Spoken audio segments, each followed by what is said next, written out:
Freakish History takes a deep dive into stranger-than-fiction historical events and plops the listener down in the middle of the bizarre and compelling action. In Season 1, we head to Cleveland, Ohio for the 10-cent beer night riot of 1974.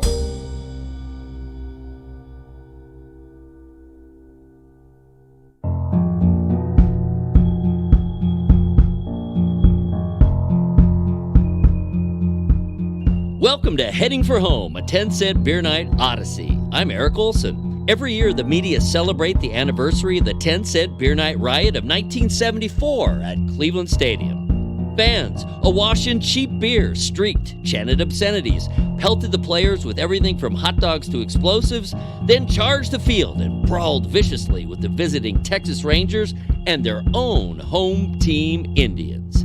This is that story.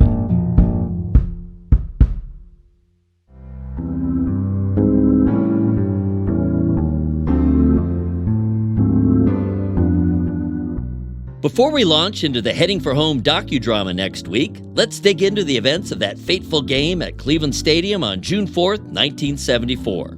This week, we speak with journalists Vince Guerrieri and Bob Dyer.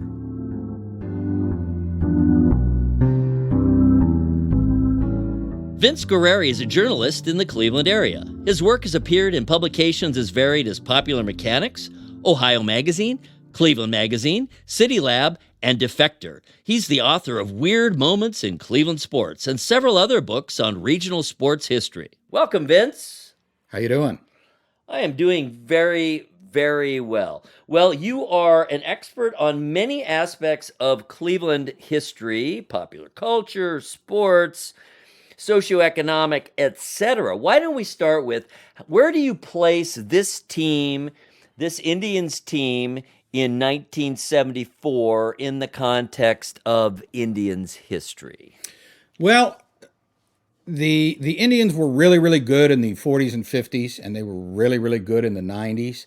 And then there was like this great big fallow period in between. There were a lot of respects they couldn't get out of their own way.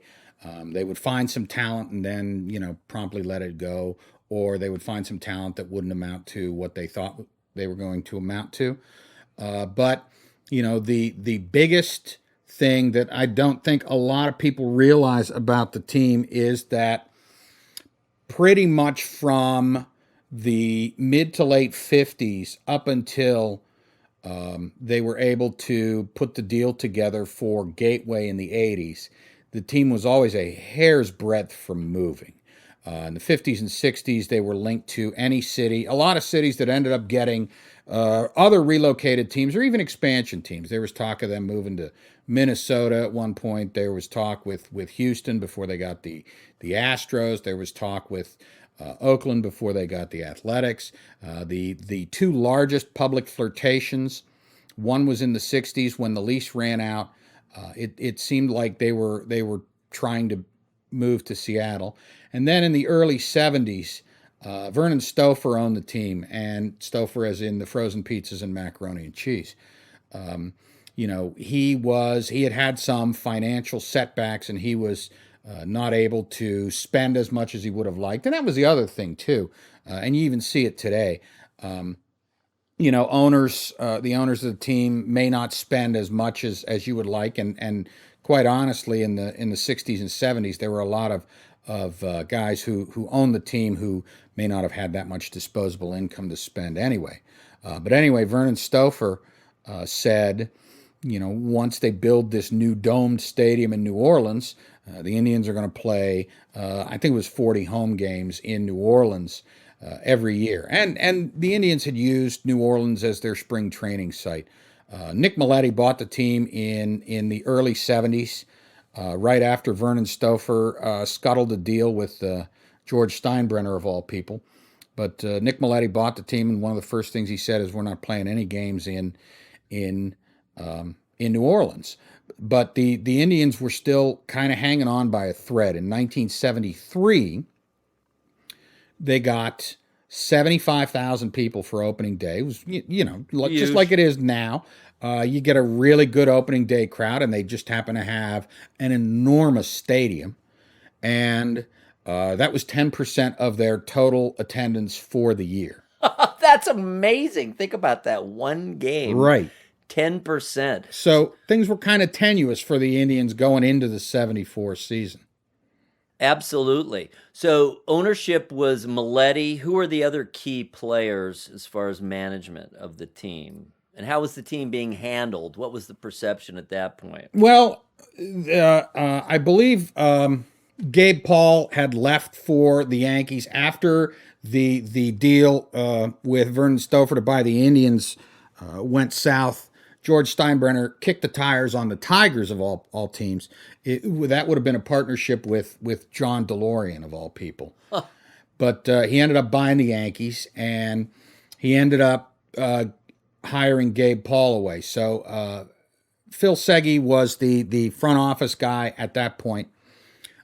Interestingly enough, at the time, I believe a minority stockholder in the Indians was a guy who had made his fortune in Cleveland in advertising, Ted Stepien, who would later go on to infamy owning the Cavaliers.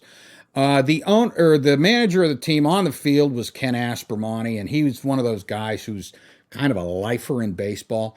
He had a decent but unspectacular career as a player, and then knocked around as a coach and a manager. He played in Japan too, among other places. Yes, and that actually, was kind of a big deal at that point because you didn't see a lot of Japanese players coming to America, and you certainly did not see as many American players going to Japan as you would see.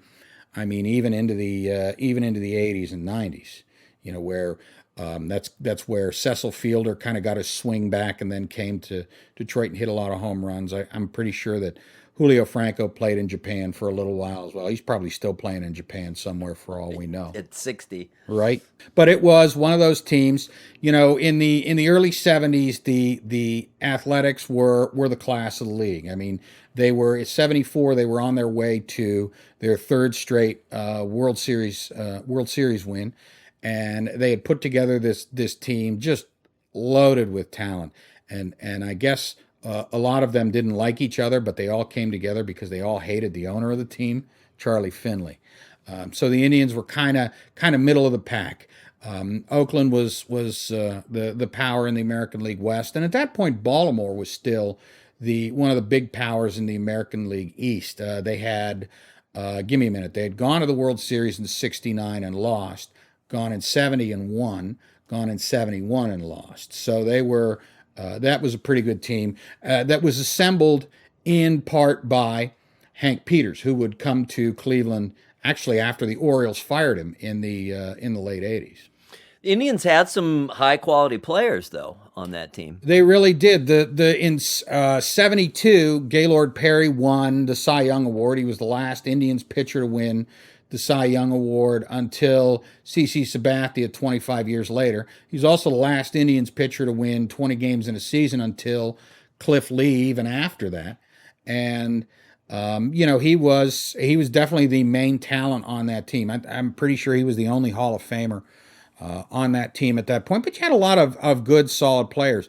George Steinbrenner actually said in an interview, I want to say when the Yankees went to their first World Series, under his ownership in 77, that the Indians actually had more talent than the Yankees did when he bought the Yankees.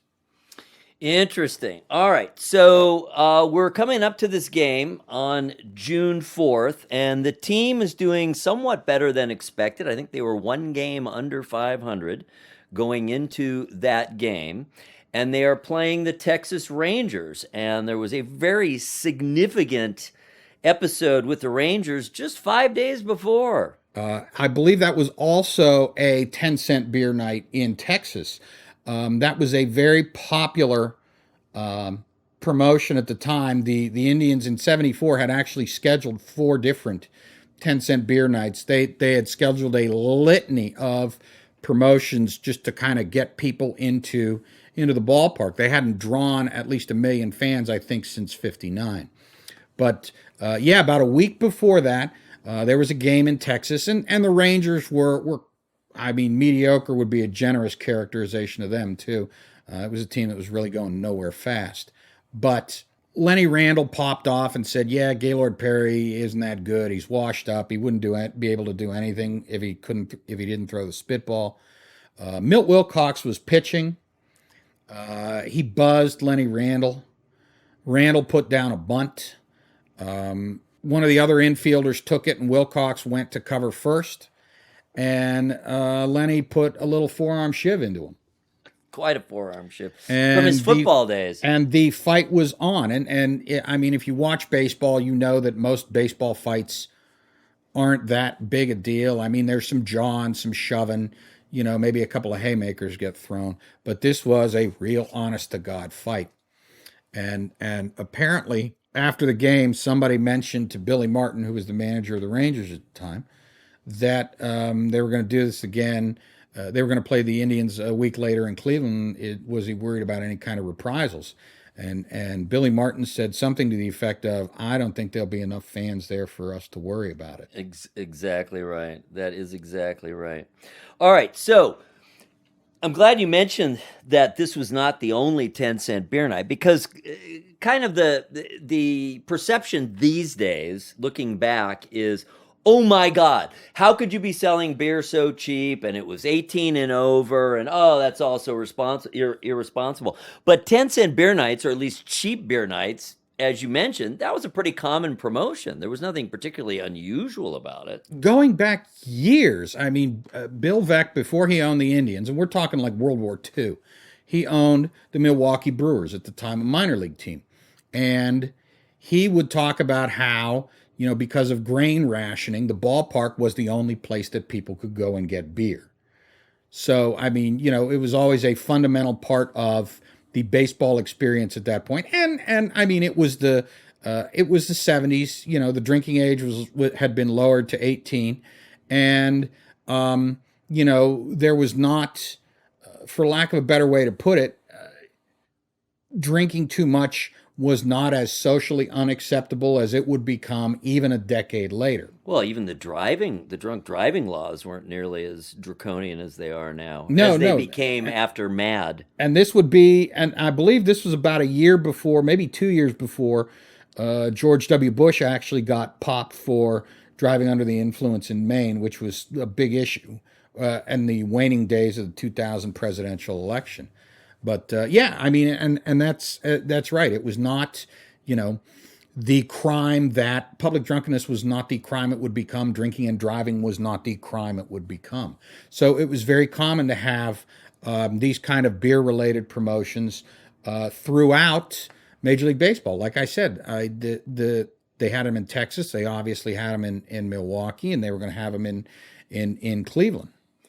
All right, so we know it's a pretty good guess that certainly the abundance of beer and its availability, and there were ostensibly limits, but they were clearly not enforced. Actually, I don't think there were any limits for that game.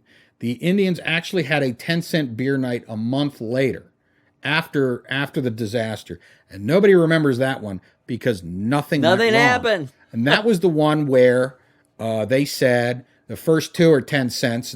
Anything after that is regular price, which I think was 65 cents at the time.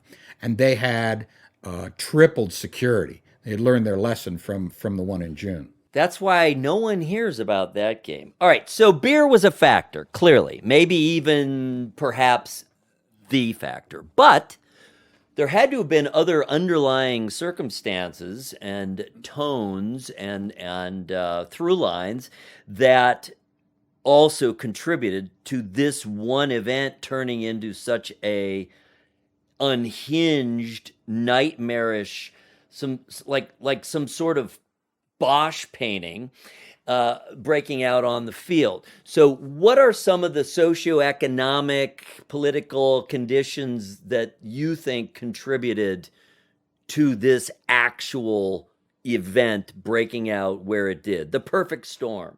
Well, I think chief among that, and I don't know if I'd call this a socioeconomic factor, but a lot of people I have talked to about this said it was the beginning of June. Colleges were just letting out. There were a lot of people who were looking for a good time or looking to get into trouble. It was not your typical baseball crowd. But, I at that point, Cleveland was a place where a lot of things were happening and none of them seemed to be really, really good. You had, the race riots in the Huff in 66. You had the Glenville shootout in 68. You had people leaving the city in droves. You had companies leaving the city in droves. Cleveland in 1974 was on the verge of a mob war. And I mean, there was just all kinds of things that were happening, and none of them were positive. So, any other thoughts about just what was going on nationally at the time? There were a lot of people who were angry about a lot of things, and there were a lot of people who were partaking in controlled substances for good reasons or ill reasons. I mean, we're still not that far removed from people, the scientific experimentation with LSD, but because they thought that you could achieve a higher consciousness or something. But there were a lot of people who just like controlled substances and wanted to partake. And it sounded like that night there were a lot of controlled substances that were partaken that were not just beer. I have talked to a couple of people who were there, and they said it was very easy to get a contact high. Right, and it wasn't just even at the stadium. People did some serious pregame partying. The reports of people openly drinking on the trains on the way to the stadium. Which is kind of funny because you normally don't see that now except for Brown Sundays. Well, that's probably not a coincidence, I'm thinking. All right, so what are your thoughts on the meaning? That's a very vague sort of concept, but what is the meaning? What are the lessons from 10-cent beer night? And is part of that, somewhere in there is the serendipity that despite all of these elements and a really quite high level of violence by the time things had completely broken loose in the ninth inning, it's remarkable, and it's certainly part of the myth that no one was killed, or there weren't even any serious injuries. Yes, and that's that is a matter of luck, because you hear these terrible stories. I mean, there was a guy who fell or jumped out of the upper deck and ended up on the netting above the main seating bowl. There's that very famous picture of Tom Hilgendorf being escorted off the field after somebody threw a folding chair that hit him. You hear about all of these fights, but again, a lot of them are baseball fights, so there's some jawing and some shoving and some haymakers. So I mean, it wasn't that bad. But you got to remember too, most of the people who were fighting were gassed. I mean, it's you can't really give full force to your fury when you're tanked.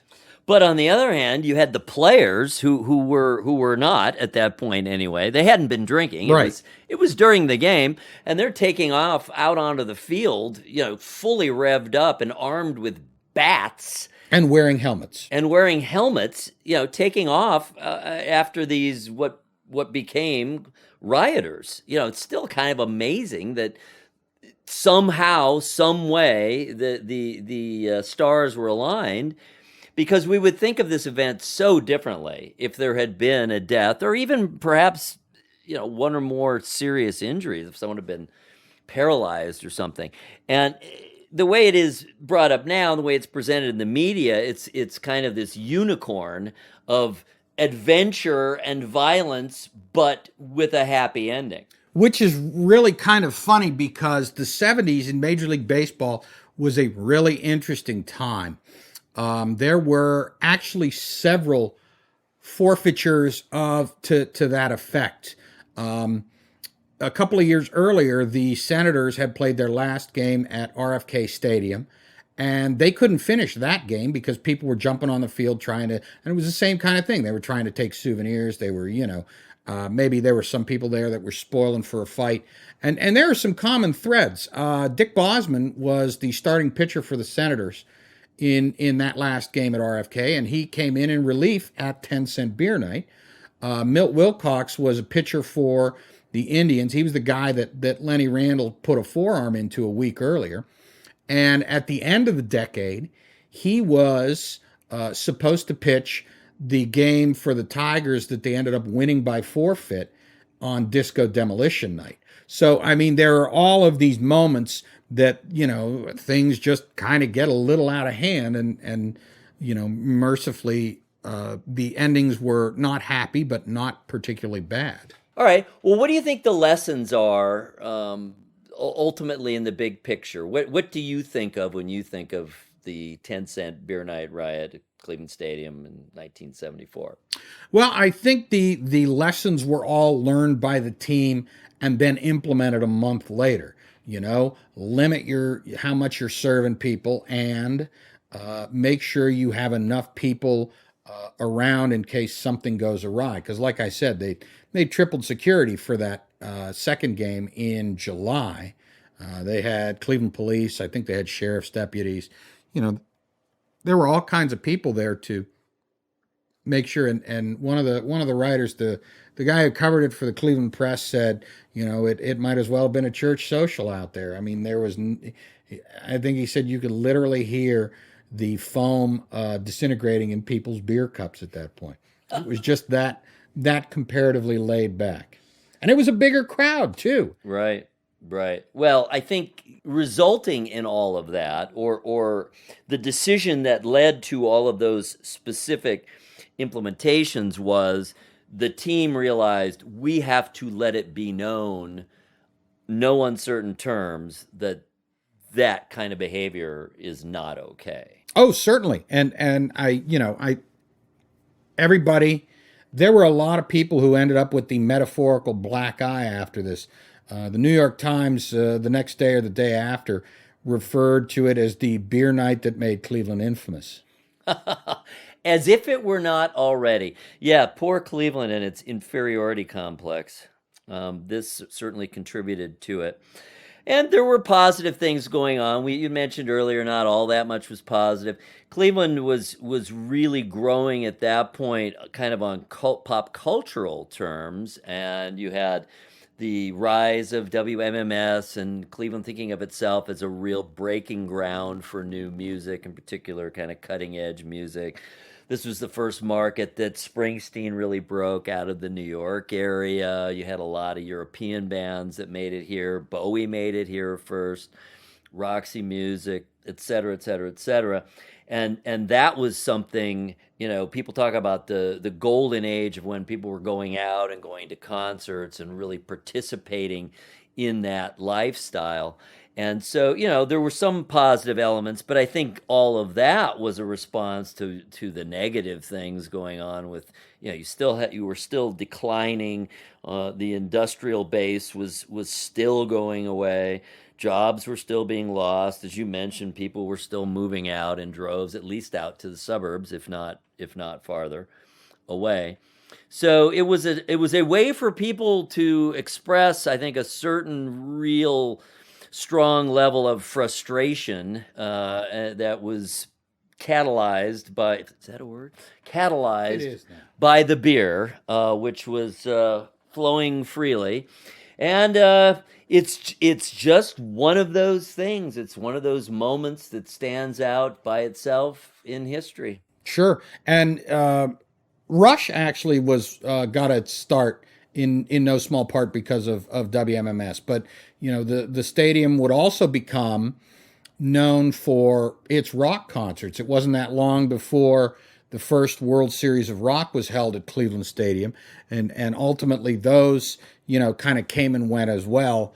But those were big crowds, and it was really, I think the term I had heard used was that Cleveland was a breakout city, Yeah. where a lot of bands could kind of come and be discovered and, get a warm reception from fans. Because, unlike, let's say, Nashville or Detroit, Cleveland never had a large recording scene of its own.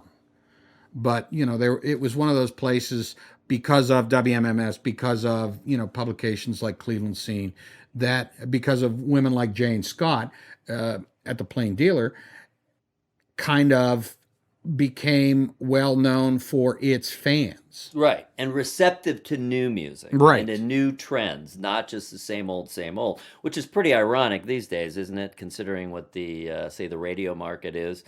Radio market has become here and, well, pretty much everywhere. It's same old, same old. One of the other things, too, is we talked at some length about Cleveland Stadium. And one of the things that was going on in the city and with the sports teams is there were three big building booms for stadiums. The first one was in the 1910s up to about 1925. Cleveland Stadium opened in the early 30s. It was really the outlier there. The second one was the 60s. That's when you started to see all of these multi-purpose stadiums being built. RFK in Washington, Busch in St. Louis, Three Rivers in Pittsburgh, Riverfront in Cincinnati. And Cleveland did not get in on that. And I feel like one of the reasons is, quite honestly, the city did not have the money to do it at that point. And I think part of it is there was no real demand for it by the Indians in particular. I mean, I think the Browns were satisfied with the crowds they were drawing, but I mean, the Indians were not going to be able to do that as well. I mean, there were thoughts of, even as early as like 67 or 68, there were plans floated for a retractable roof at Cleveland Stadium, but that never happened. Obviously, there were plans thrown around for a new stadium in Strongsville, or maybe a football stadium where they ended up building Gateway at the old Central Market. But Cleveland Stadium was the venue that they had, and some days it felt like the venue they were stuck with. All right. Well, very interesting insight, very interesting look at history of the team and of the city. Appreciate it very much, Vince Guerrieri. Any other thoughts? No, I feel like we've mostly hit the highlights.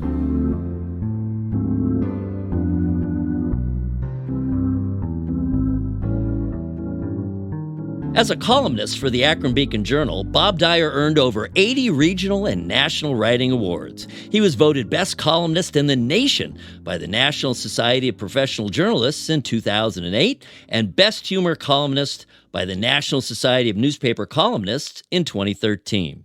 He was named best columnist in Ohio by at least one professional journalism organization for 6 consecutive years. Dyer was one of the lead writers for A Question of Color, a year-long examination of racial attitudes in Akron that won a Pulitzer Prize in 1994. Bob is the author of The Top 20 Moments in Cleveland Sports, which includes an insightful and hilarious examination of 10-cent beer night. Welcome, Bob. Thank you very much. How are you doing? Many are the credentials. I am doing excellently. All right, so we're talking 10-cent beer night riot, June 4th, 1974. How did you come across that story? And you have something very unique. Can't say very unique. Unique to you. There are not degrees of uniqueness. No, I tell that to my kids all the time. It makes beaten into my brain forever. Yeah. Every time I hear it, everywhere. Well, that was pretty unique. That was very unique. That was relatively unique. No. Okay, so what you have that no one else has is actual dialogue from the radio. So tell us how all this came about and how it ended up in a book.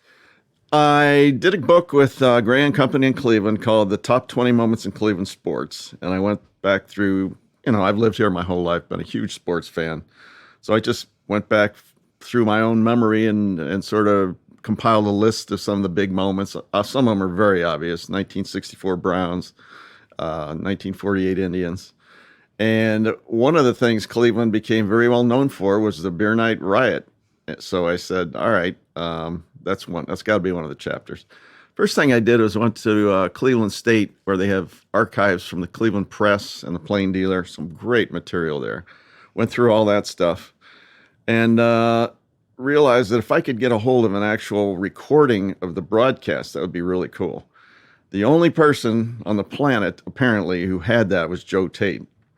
Wonderful guy, nicest guy in the world. I'd known him for, I don't know, 15, 20 years. I did a profile of him when I was at the Worcester Daily Record right out of college, and we got along fine. So I called him up and found out that he did have a recording, which was just the last inning, I believe. And so I went to his house, and I had my little cassette recorder there. And as he put this reel-to-reel tape on, the tape recorder was so old that he had to use a pencil in the take-up reel to turn it. So the quality was obviously not the best, but it was plenty good enough to find out what he was saying. And it was really incredible to hear that. I mean, sure it was riveting. Oh, it was amazing. Relive the experience. The anguish in the voices of Tate and Herb Score was incredible. That surprised me, as well as the cacophony of sounds in the background. So that was really fun doing that. And I transcribed it, obviously, directly and used a lot of that in my chapter about beer night. Yeah, and what's the name of that book, which is still available, right? The Top 20 Moments in Cleveland Sports. From Gray? Yeah. And I think it's probably still on Amazon and wherever good books are sold. Absolutely. Well, it became the text of stories about the beer night, and you find it all over. You find those quotes all over the internet, with or without attribution. Yeah, often without attribution, which pisses me off, I will say. ESPN did a big take on beer night at one point and quoted a lot from my stuff, and they did give me credit. So, as well they should. So in going through that, in the research that you did to write that up, how did that compare with your memory of the actual event? I was thinking about that this morning, and I don't know how much of an impact that had on me at the time. I mean, to me, it was sort of another one of those things. Chicago had Disco Demolition Night, which was similar. I mean, it was a different era, as you know. There were so many things going on.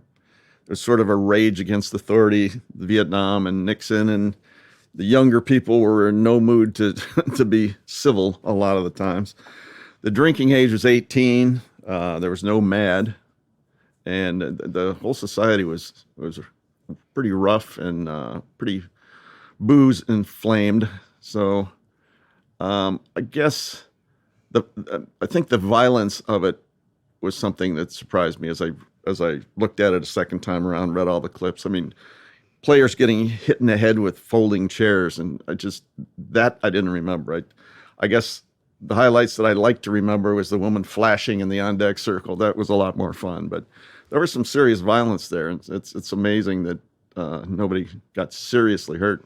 It is. It's actually a miracle, because the more you look into it, and we in telling the story, we try to convey sort of the mood changing over the course of the game. Yeah.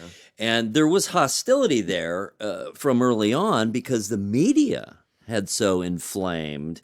Right. You had Pete Franklin. Yeah. You had cartoons that very day in I think both of the papers of involving pugilism against the Rangers, and all this, of course, was due to the game just the week before. I think it was only 5 days before in Texas, where a major brawl had broken out, and the fans really took it out on the Indians in particular. And, and at that time in Cleveland sports history, or at least in Indians history, there hadn't been a whole lot going on with the Indians for really quite a while. Yeah, there was nothing noteworthy whatsoever. They were very mediocre. They weren't even awful usually. They were just kind of there. Yeah. And this team at least was flirting with 500 and seemed to have some promise. And, by June, of course, you're well into the season. And the team did seem to have a little bit something going for it. So there was hope. I think you're absolutely right about the overall atmosphere, where you really still had this break in the culture between young people, and not even necessarily by age, but by sort of cultural identification of coming out of Vietnam, which wasn't even technically over yet. Right. And just the whole cultural revolution, the youth movement of the 50s, and of course especially the 60s, and things hadn't found their equilibrium yet, I think. And so you still had a lot of hostility in both directions and, as you mentioned, authority. And so things were riled up a little bit, in a sense, maybe a little bit artificially before the game. Yeah. And things were fun early on. There's streakers and there's this middle-aged woman running on the field, flashing, trying to kiss the umpire. But man, it got darker and darker.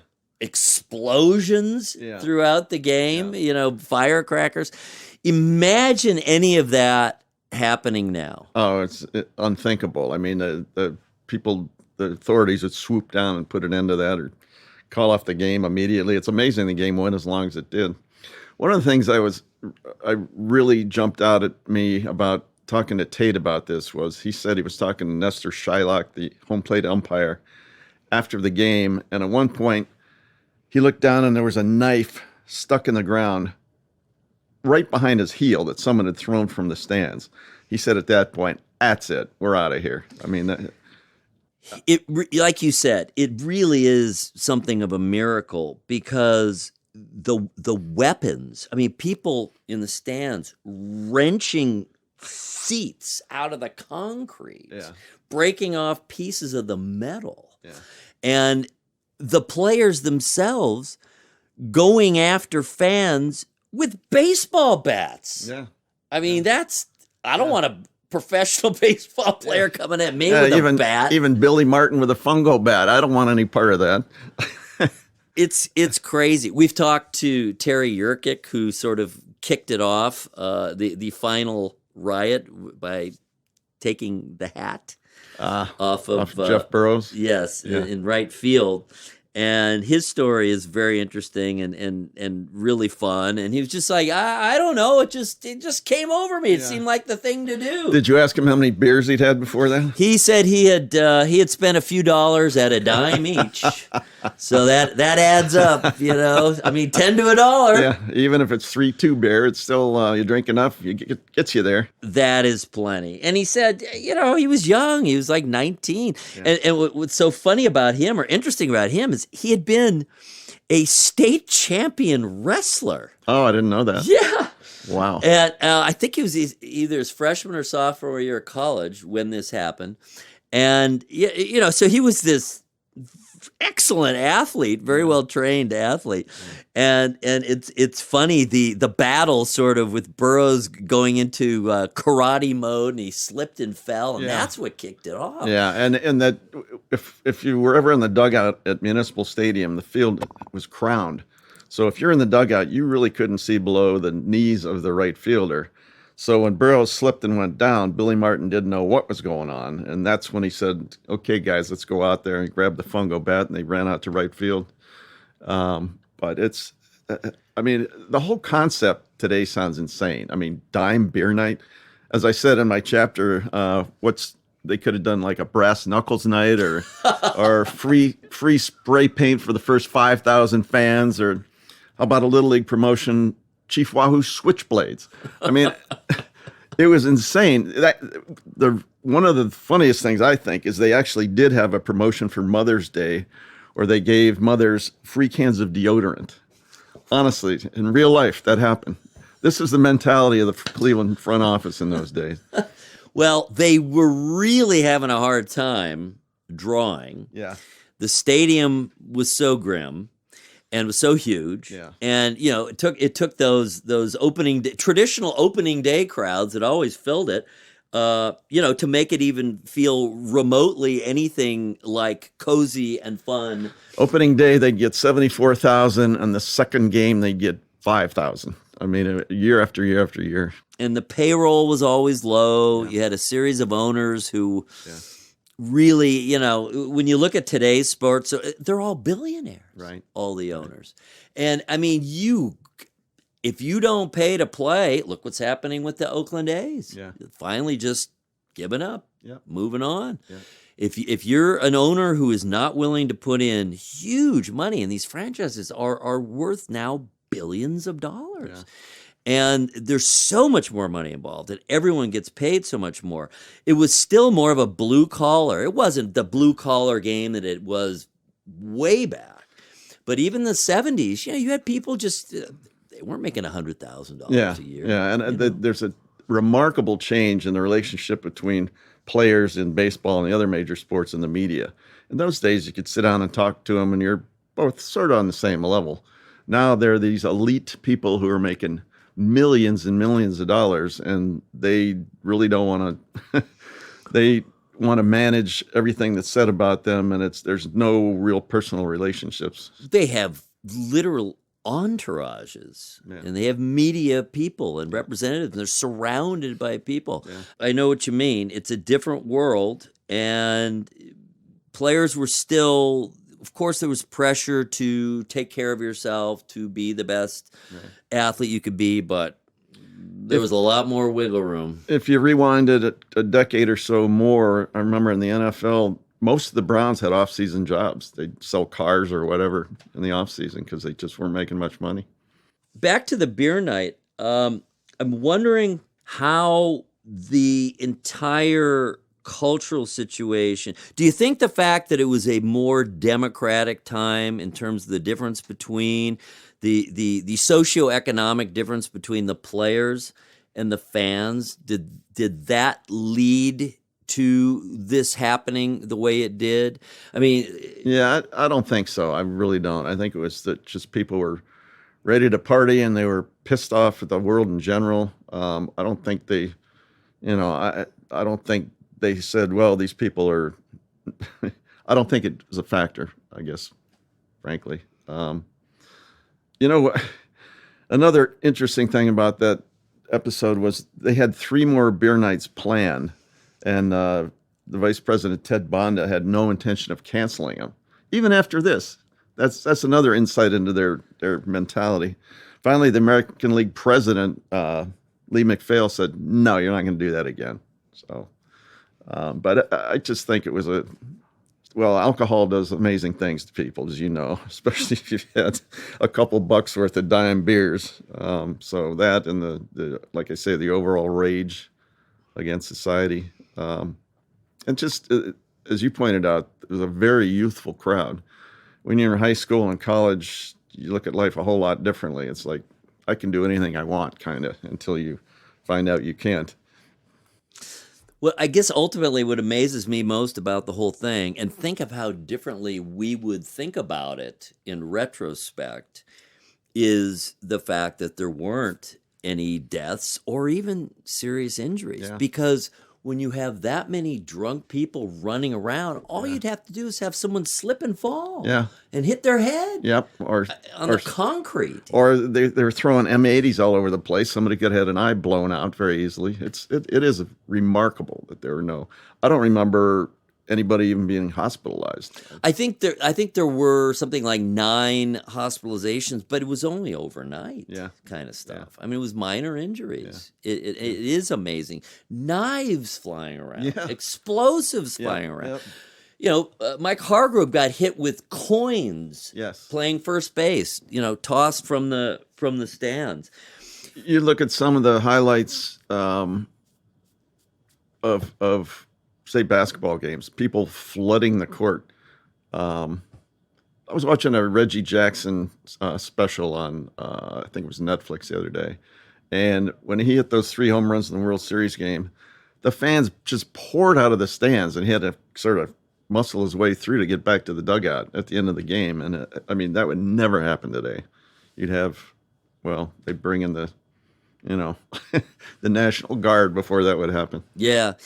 Regarding that team, they did do well, and they were actually close to first place as late as August, and then they kind of petered out at the end and finished, pretty well below 500. Any thoughts on that team, and any memories of that? Any favorite players from that team? I go back and look at the names, and Frank Duffy and Lowenstein, and it's just. It's a wonder they were 500. I mean, they're just, when I look at it, there just didn't seem to be that much talent. A lot of good fielders, non-hitters. But one of my favorites was Oscar Gamble, mostly because of his fro. Oh, I man, mean, he had that fro. That was he rivaled Dr. J with that fro, and that was fun. He put the batting helmet on. You'd think it was going to fly off at any moment. So they had some colorful guys, but in terms of stars, I don't know. I was surprised that they drew 1 million that year for the first time in ages. They had good starting pitching. Yeah. They had Gaylord Perry. Yeah. Yeah. And they had some highlights. You know, you had a no-hitter. Right. And George Hendrick, you know, Hendrick is an interesting character. I actually interviewed him one time. I was working for, I think it was in the summertime. I had a summertime job working for the Geauga Times Leader out in Chardon. Circulation was about 7,000. And every once in a while, I'd get a press pass and go down and interview the guys at the stadium. And I showed up one night, and George didn't recognize me because, unlike most of the Cleveland media, I wasn't there all the time. So he thought I was from Milwaukee. I found out about 2/3 of the way through the interview. So he was like chattering away, and I got this exclusive. He wouldn't talk to any other Cleveland sports writer. So that was fun, but only because he didn't know who I was. You caught him off guard. I did, yeah. And Silent George. Yeah. Was loquacious George. Captain Easy. He was very articulate, but he just didn't want to talk to anybody. Yeah, he was an enigma, and he blossomed later. There were some people on that team who did well later on once they left poor Cleveland.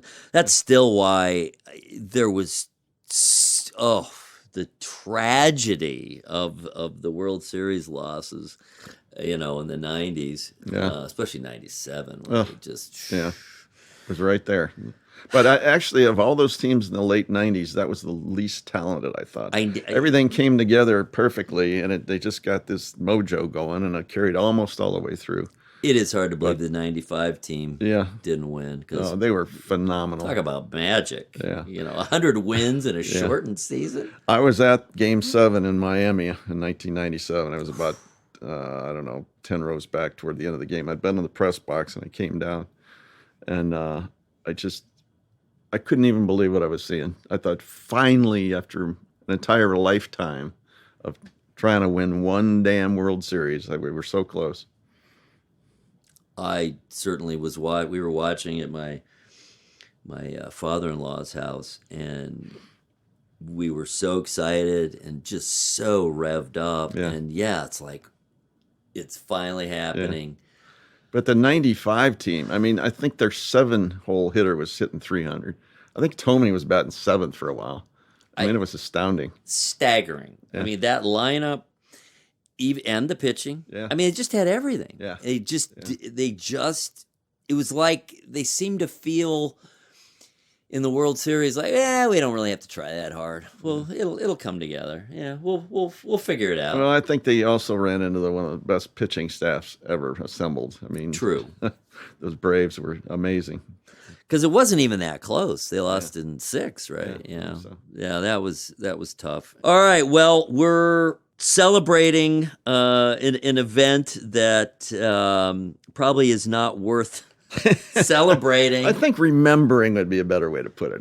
We're chronicling something that happened, and so here we are, looking back to a different time when you and I had a lot more hair than we have now. Oh, way more hair. I think that year that was among my hairiest years. And we had a little more on our fastball in those days. Yeah, we did. I had friends from the team, from my high school team. I was in high school at Chagrin Falls, and friends who were there. Yeah. And they went to a lot of the games. That's another thing that's so different. You could afford to just pick up and go. Yeah. You know, it was $5. I don't know, maybe. I can't even remember what it was. But the attendance was so bad back in the 70s. I remember going to a game. It was a twilight doubleheader, which they don't even have anymore most of the time. They're playing the Yankees.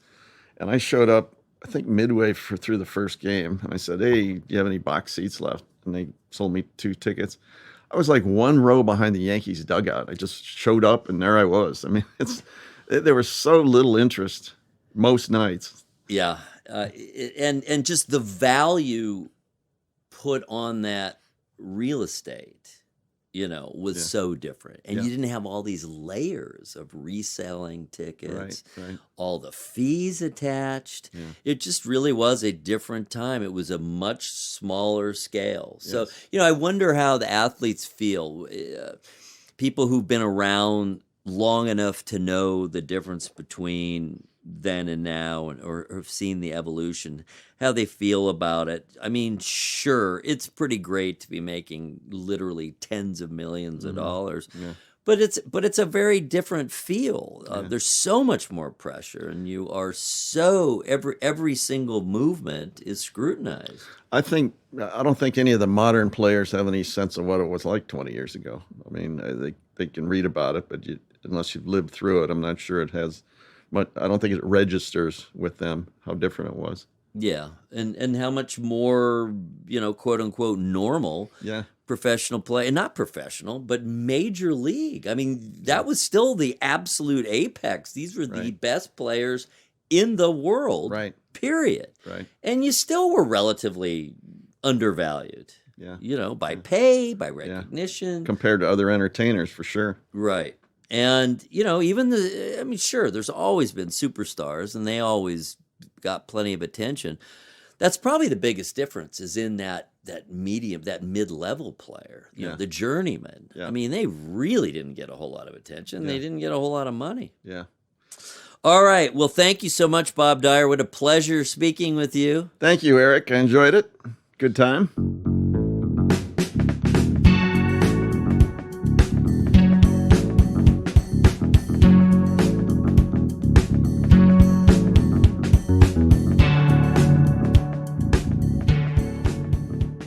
Join us next week as we launch Heading for Home, dramatizing the 10-cent beer night riot at Cleveland Stadium on June 4th, 1974.